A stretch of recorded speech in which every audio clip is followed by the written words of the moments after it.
What's up, y'all? This is the Gospel According to Mark with a C. He is I and I am he. Just taking some time to tell you what's on my mind back again.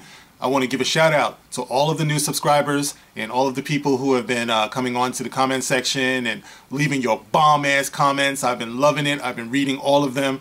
I can't respond to all of them, unfortunately, because usually I'm reading them while I'm at work.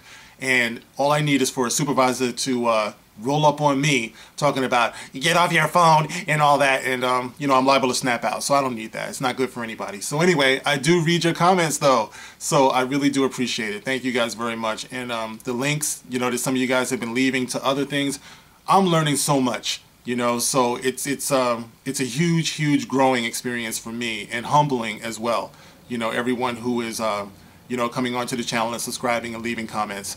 And I actually the other day had my very first blocked commentator, I guess you would say. I've never blocked anyone before then, but I had to block this dude because he was coming in and he was cussing out other people, cussing me out, and it's like, dude, enjoy. You know, I'm pretty sure you're out there watching this video or maybe another video and you can't comment. You know why? Because your punk ass was blocked. Okay, I'm not doing that. I told you in the comment section, everyone was respectful to you. You were calling other people out of their names, so guess what the fuck, you're out of here. Alright, so anyway, moving on. I saw this article the other day, and I just want to share it with you guys to get your opinion on this, because as we all know, when Mark, Luke Skywalker, Hamill speaks, we should all listen. Isn't that right, Ryan Johnson? Yeah, I don't know. I like to butt heads with the actor. Shut the fuck up. Okay, anyway, here we go. This article here can be found, oh, my phone's about to lose charge, so let me hurry up. This article can be found on AV Club, or actually it's news.avclub.com. And the article is entitled, Mark Hamill is worried there might be too many Star Wars movies coming out. And it goes on to say, now that Star Wars The Last Jedi has brought an end to the Skywalker saga, oh man, Mark Hamill has time to watch all the upcoming Lucasfilm projects, including but not limited to Solo, a Star Wars story. In Episode 9, let's not forget about all the spin-offs, including films by Game of Thrones creators David Benioff and D.B. Weiss. Yep, it looks like we can count on seeing a Star Wars every time we get our oil changed, assuming you're a bit negligent in your car maintenance. Haha, that's very clever.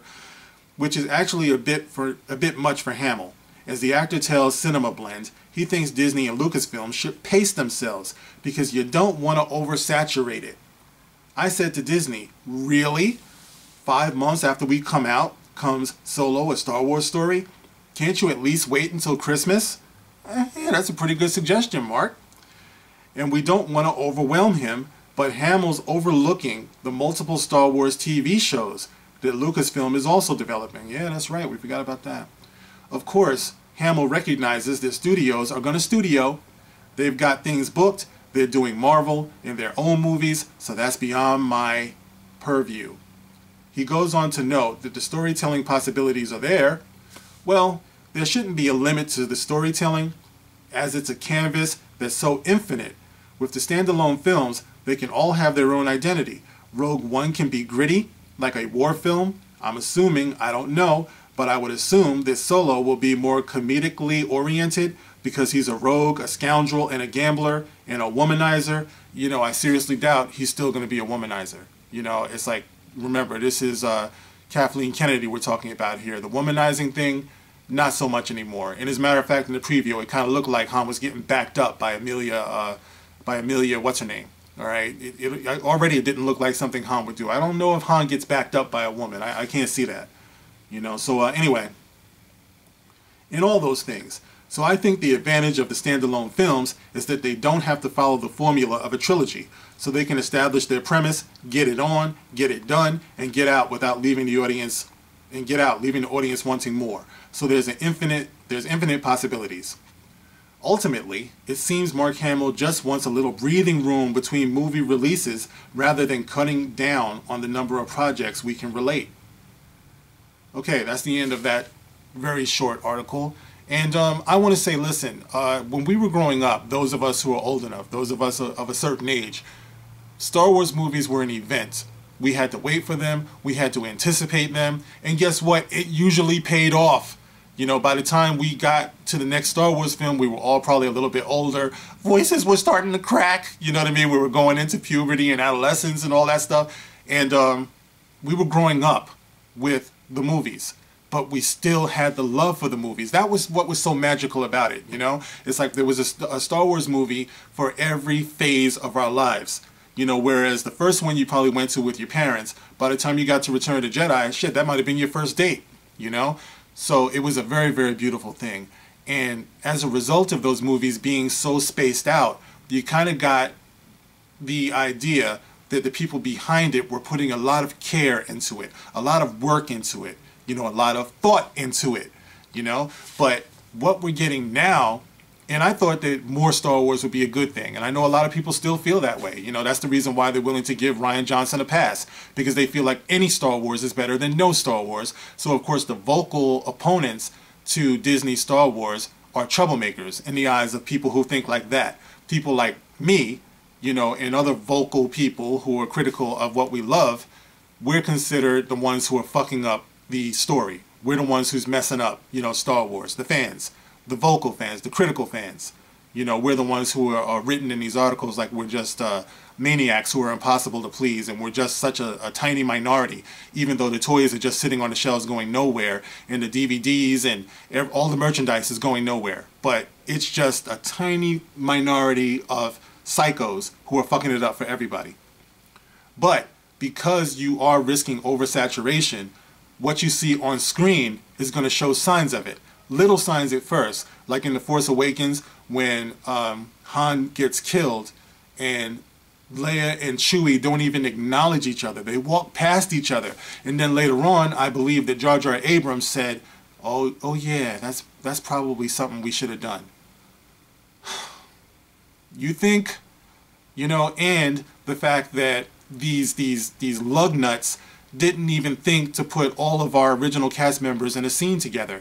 That is unforgivable, because it's never going to happen now, ever in the history of mankind, you know, unless you recast it. But none of the original cast will ever be on screen together, and they had an opportunity to do it. How do you forgive something like that? You know? So that's what happens when you rush through your project. And I don't care what anybody says. Jar Jar fucking Abrams and Kathleen Kennedy and Rian Johnson, none of these people can really be Star Wars fans. This was not a love letter to Star Wars, either one of these movies. You know what I'm saying? Because if it were, then what their vision of Star Wars is or was would not be so far removed from what so many fans' vision of Star Wars is. You don't have to give us exactly what we want. You don't have to give me exactly what I want. I'm used to not getting what I want, damn it. You know? But my thing is, give us something that is satisfying to us, you know? And even giving us what we want is not, you don't have to be specific, you know, specifically giving us what we want.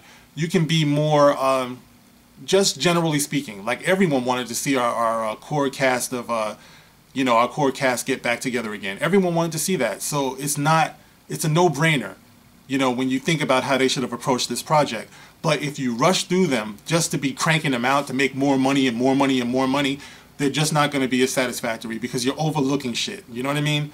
And that's what the problem is. Take the time to come up with something that is quality, something that is satisfying, and you'll see the difference. You will see the difference. No Star Wars fan goes to the movies thinking that they want to be disappointed and they want to bitch and complain and moan. It's like everyone knew going into The Last Jedi that Rey was a woman.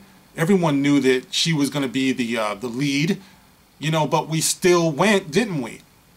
The problem didn't start until after we realized that the movie was a pile of shit. That's where the problem started. It's like if we had a problem with the fact that Finn was black or that Rey was a woman, then nobody would have been in the theater. Did you ever stop to think about that, you fucking genius? No, you didn't. You just want to turn around and deflect. And that's the reason why the backlash is what it is. Don't deflect. Own up to what you did and do better in the next one. That's what it's about. So I'm 100% behind Mark Hamill with what he's saying. It's like, don't oversaturate Star Wars. Take your time. At least take your time to know what you're doing, to put something together that is quality. That's what the fans want. It's not that hard to deliver. Use your brain and come up with something that is acceptable, and you will shut up your critics. Use your imagination. That's all it takes. So anyway, there it is. Mark Hamill has spoken, and I just wanted to help relay that to you. What do you think? Leave it in the comment section. I will leave the article in the comment section. And once again, thank you guys for all of your support. Some of you have said some amazingly kind things. And I should really start giving shout outs, because some of you really have gone to the heart of me with some of the things that you said. And I really do appreciate it. So I will see you guys on the next one. This is the Gospel According to Mark with a C. Rock on.